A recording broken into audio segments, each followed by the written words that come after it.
팬 여러분 안녕하십니까, 이대발입니다. 오늘 특별 영상 글로벌 초대석 엄성욱 프로님을 모시고 한편 만들어 보도록 하겠습니다. 이 엄성욱 프로 베트남 사진을 다 아시죠?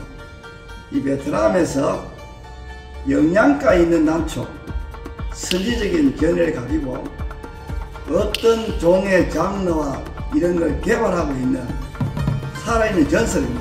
우리나라의 일경과 중에 가장 꼭대기에 있는 죽음 소심을 개발하셨고, 그 외에도 상당히 좋은 나초를 많이 개발하셨는데, 또 안으로 보면 우리나라 동방불 지금 몇 촉이죠? 저 지금 현재 4촉 반 있습니다. 동방불패를 4촉 반으로 기르셨는데, 오늘 동방불의 꽃을 보고 소감 한번 말씀하시죠. 환상적입니다. 일단은 꽃봉오리 자체는 두화봉오리고요. 제가 알고 난초하고 비교하면 온명하고 비슷한 엽성에다가 거기에 복륜이 들었죠. 거기다가 꽃봉오리 현재 상태로 보면 완전히 두화봉오리입니다. 원판도 아니고 두화봉오리인데 일단 좋은 그 결과가 있을 거라는 생각이 듭니다. 아니, 그 중국의 난초를 흔히 알고 있잖아요. 네. 중국의 그 우리 동방불패 수준의 복륜화 이 황색으로 다 있습니까? 일단 중국에는 네. 우리가 말하는 두화나 원판화는 정확히 말씀드리면 없습니다. 없어요. 중국은 일단 우리가 말해서 그 친구들이 말하는 수선판이라든지 그 다음에 매판이라든지, 그리고 나중에 이제 이 봉심에 충구가 없는 걸 갖다가 이제 하합판이라고 하는데, 하합판은 뭐냐면 연꽃의 잎을 말하는 겁니다. 즉 연꽃의 잎을 보게 되면 끝은 둔형처럼 되지만 약간 길쭉하게 빠집니다. 그렇죠. 즉 우리의 두화나 원판화 같은 경우에는 꽃이 동글동글하면서 빠지지 않습니다. 중국판이 빠지지 않는데, 중국 출란의 특징은 아무리 잘생긴 꽃이라 할지라도 장원판, 즉 하합판으로 빠지기 때문에 지금 말씀드리고 있는 동방불패하고 비교할 수는 없습니다. 한국난개 지금 이대로 문제가 있는 거 없는가 라는 걸 주제로 한번 만들어 보겠습니다. 한국난개 어떻습니까? 한국난개는 젊은 사람들이 안 들어온다고 그죠. 젊은 분들이 안 들어온다고 다들 걱정을 하시는데, 네. 그런데 네. 식물을 좋아하는 분들이 20, 30년 전에는 많았는데 네. 지금은 없느냐? 그렇지 않습니다. 식물 좋아하시는 분들은 네. 그때도 많고 지금도 많습니다. 다만 식물이라 하면, 우리가 취미로 하는 식물이라 하면 관엽식물도 있고 네. 다육식물도 있고, 네. 지금 우리가 지금 말하는 한국 출란류인데, 네. 예전에 난초를 즐기던 분들은 그 난개 뭔가 이제 실망을 하고 떠나서 다육식물이라든지 관엽식물로 간 것뿐이지, 네. 전체적으로 식물을 좋아하는 사람들의 인구는 줄지 않고 오히려 더 늘었다고 보시면 될 것 같습니다. 한국 출란이 젊은 사람들에게 매칭이 되려면 조금 그 젊은 사람들 니즈에 충족되거나 부합되는 요소가 존재를 해야 될 것 같은데요. 우리 엄프로님께서 보실 때 우리 몬스테라나 또 여러 가지 희귀 우리 변이체 식물 그 산업의 베이스로 봤을 때 한국 출란 쪽으로 젊은 사람이 너무 몰려오면 어떤 것들이 조금 현재 시장 환경보다 바뀌어져야 될까요? 지금 이제 보시게 되면 2, 3년 전에 희귀 관엽식물 몬스테라라든지 알로카시아라든지 그 다음에 안스리움 이런 무늬종에 이제 사람들이 많은 관심을 가지고 또 고가로, 아주 고가로 올라갔고요. 그런데 지금 그 시장이 많이 죽었습니다. 왜 죽었냐면 열심히 키웠죠. 그 다음에 희귀 종자들 가지고 배양도 많이 했고 나름대로 열심히 연구를 많이 했는데, 근데 그때 당시에 그런 식물에 큰 돈을 투자를 해가지고 증식을 했는데 나중에 내가 원금을 회수하려고 하니까 이 관엽이라든지 다육식물의 단점이 뭐냐면, 어찌 보면 장점일 수도 있지만 이게 조직 배양이 아주 빨리 된다는 겁니다. 이쪽으로 키워서 뭔가 이제 잎을 자르고 줄기를 자르서 다시 증식을 한 후 다른 분들한테 분양을 할 때가 되면 이 조직 배양된 묘가 나가지고 내가 키웠던 게 기껏 공을 세웠던 게 숲으로 돌아간다는 거예요. 근데 난초 같은 경우에는 이런 면에서 장점이 있다는 거예요. 난초도 물론 조직 배양이 가능한데, 난초는 조직 배양을 해도 최소한 이거를 만들려면 2년에서 3년 정도 걸립니다. 왜냐면 이게 이제 우리가 생강근이 형성돼야 되고요. 그러니까. 네, 나와야 되죠. 맞습니다.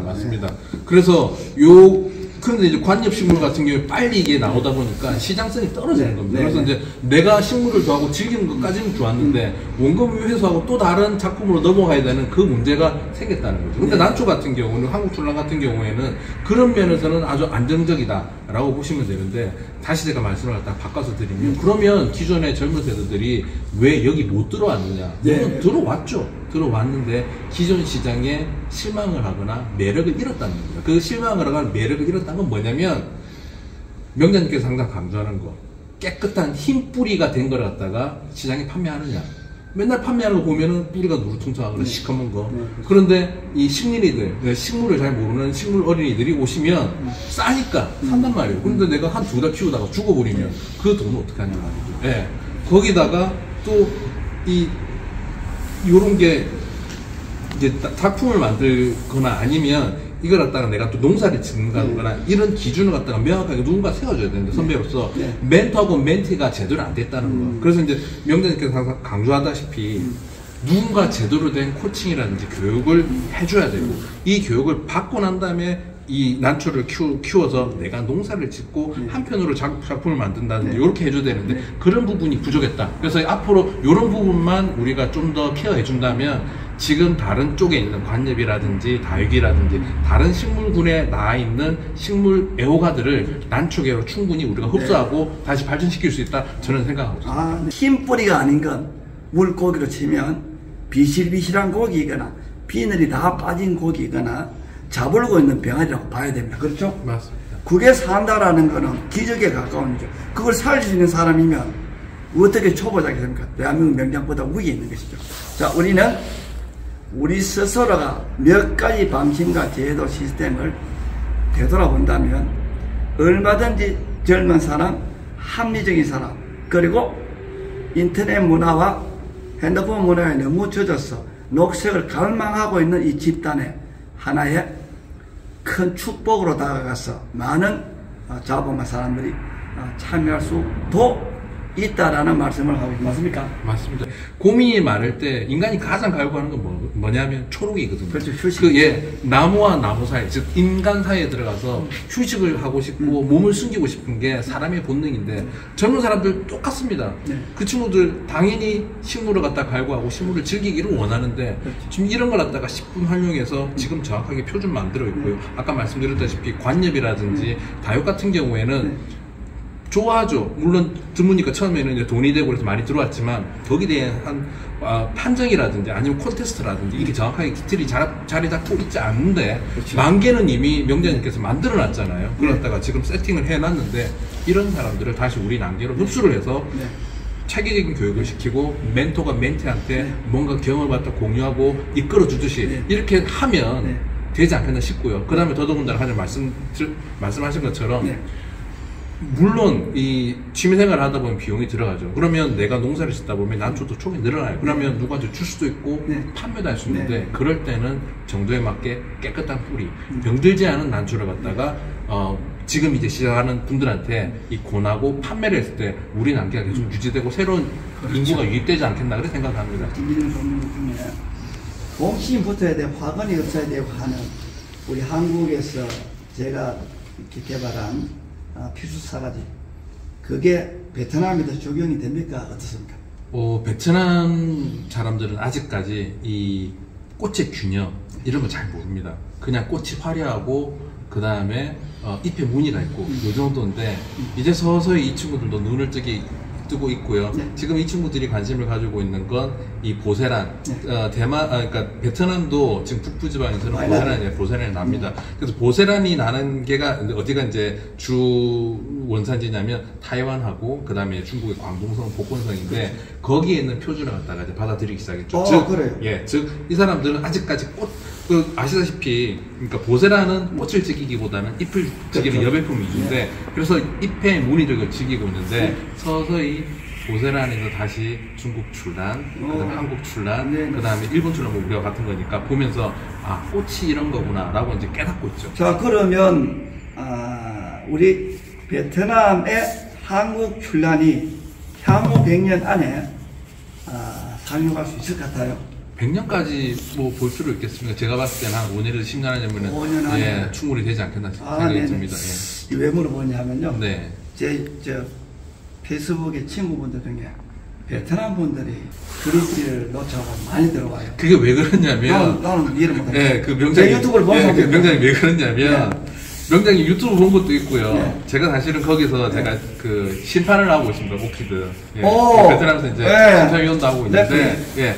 제한테 물어봐요. 한국 출랑이 너무 예쁘니까 네. 이거 누구한테 사면 되냐라고 물어봐요. 그럼 제가 나는 팔전하고 나는 애호가고 우리 형님이 우리 명장 형님이 이걸 판매하신다라고 제가 관주정하고 사이트 주소를 알려줘요. 그럼 계속 연락을 줄 거야 아마. 그런 게 있을 겁니다. 그래서 네. 제가 이번에 이달 중에 오픈하는 우리 USA 버전, 우리 영어로 되어 있는 미국 수출 플랫폼에다가 베트남어, 일본어, 중국어, 러시아어, 네.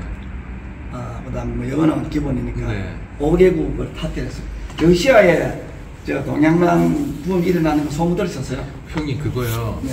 러시아가 사람들이 잘 모르는데 지금 붐을 좀 네, 돌아가고 맞습니다. 러시아가 사실은 그 난초로 굉장히 강국입니다. 그래요? 그 세계 강국은 네. 식물 강국을 하면 사람들이 대개는 영국이라 하는데 그것도 맞고요. 영국, 그런데 프랑스, 미국. 예, 그런데 난초 오키드 하나로만 딱 보게 되면 영국, 그 다음에 호주, 그 다음에 러시아, 그 다음 베트남 이렇게 강국입니다. 그리고 네. 신비존만을 따지게 되면 중국까지 포함하고요. 이렇게 5개국이 강국입니다. 우리나라는 안 들어갑니까? 우리나라 아직까지 지금 명장님께서 이제 네. 서서히 이제 표준을 잡은 게 세계 표준하고도 지금 맞물려가고 있고 이 친구들이 그러니까 학술적인 건 학술적인 거고 취미계는 취미계고 산업계는 산업계인데 지금의 난초를 보게 되면 산업계는 만들어졌어요. 복제하는 거. 그다음에 학술은 이제 새로운 신품 신종을 찾아내서 이름 붙이고 이런 건 하고 있어요. 그런데 지금 정작 이 산업계도 있고 학술계도 있는데 취미계가 지금 부족하다는 거예요. 취미계는 미술 기반으로. 맞습니다. 취미계는 지금 명장님이 만들어 놓으신 그 표준대로 많이 가고 있어요 지금. 야, 네. 이게 지금 팬 여러분, 베트남 시장에 제가 제안한 방법이 스탠다드로 이렇게 적용이 된다면, 이대발 박사가 살다가 보니까 별일 다 했네요. 제가 제안한 방법이 국제 룰이 된다라고 하는 거 이렇게 들어보니까, 거기 사실 우리 신비점 계량기 종은 짧고 둥글고 하는 축소지향에 최고로 적합한 종이잖아요. 네 맞습니다. 그렇게 봤을 때 축소지향은 한국에 가장 가능성이 높거든요. 기준 자체가 좀 스탠다드가 좀 짧으니까. 그래 볼 때 거기에 맞춰서 제가 만들어 놓은 룰이 어쩌면 국제 표준으로 갈 수도 있겠다 싶기는 하네요. 맞습니다. 단정하게 오물고 있는 게 없죠. 없죠. 그리고 아까 말씀 중에 러시아 사람들도 아주 난초를 좋아한다는데 러시아가 난초 강국이라 말씀드렸고요. 애초에 러시아가 난초에 관심을 가졌던 건 학술적으로 네. 새로운 이제 품종을 등록하는 거. 그게 또 어떻게 발전됐냐면 러시아하고 베트남하고 상당히 관계가 좋았어요. 지금 베트남이 인도차이나 즉 태국 그다음에 태국하고 베트남 그다음 캄보디아 이쪽에서는 식물적으로는 베트남이 짱을 먹고 있습니다. 리딩을 하고 있는데 베트남과 러시아하고 관계가 좋다 보니까 새로운 신품종이 나오면 베트남에 있는 신품종을 러시아 학술회를 통해 가지고 검증을 받고요. 네. 이렇게 하다 보니까 러시아가 학술적으로 난초를 강하고요. 거기에 동시에 이제 러시아는 취미가 또 어떻게 빠졌냐면 한국 북이란 있죠. 풍란. 네. 요쪽에 북이란 소요 풍란 쪽으로 관심을 가지면서 무늬에 든 거라든지 아니면 이제 꽃이 향기가 좋은 거를 즐기다가 근래에는 지금 향기, 예. 들어와요. 요즘 한국 향기보다는 그 다음에 소요 풍란보다는 한국 출란의 매력에 빠져든 거예요. 빠져들었죠. 꽃도 동글동글하고 그 다음에 꽃에 무늬도 있고 색깔도 들어있고 잎도 단엽성에 긴 것도 있고 무늬 든 것도 있고 중투도 있고 지금 이 사람들이 굉장히 관심을 많이 가지고 있어요. 이 출란이 베트남으로 시집을 갔을 때 네. 안전하게 잘 클 수 있을까요?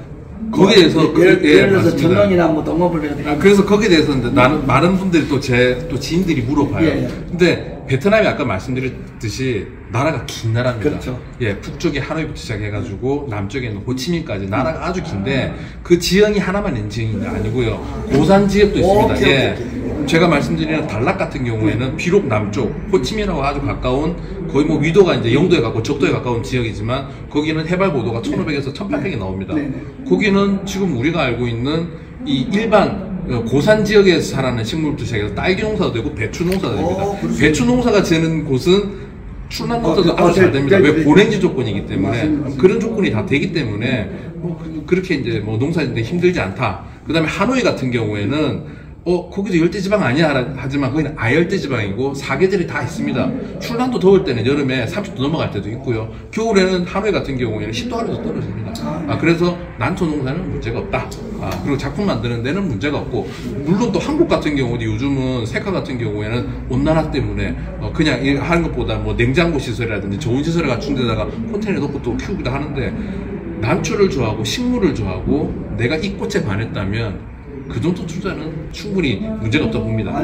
그 명장님이 표준도 만들고 솔직히 말해서 너무 잘 나가시죠. 사실 난개는 뭐 침체한다 뭐 다운된다 하지만 명장님은 승승장구하시잖아요. 그러면 저는 프로잖아요. 그쵸. 그분은 프로가 프로, 그쵸. 프로 중에서도 승승장구하시니 사람이 너무 잘 나가면 시기하는 사람이 많습니다. 네, 그런 거 다 생각하실 필요는 없고요.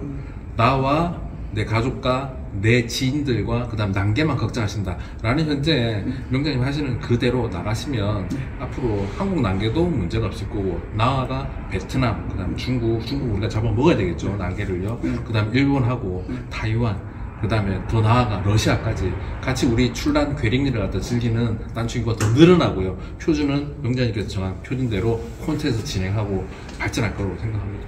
저는 우리 엄성 프로와 함께 한편 영상을 만들어 봤습니다. 우리 이거 한번 할까, 이거?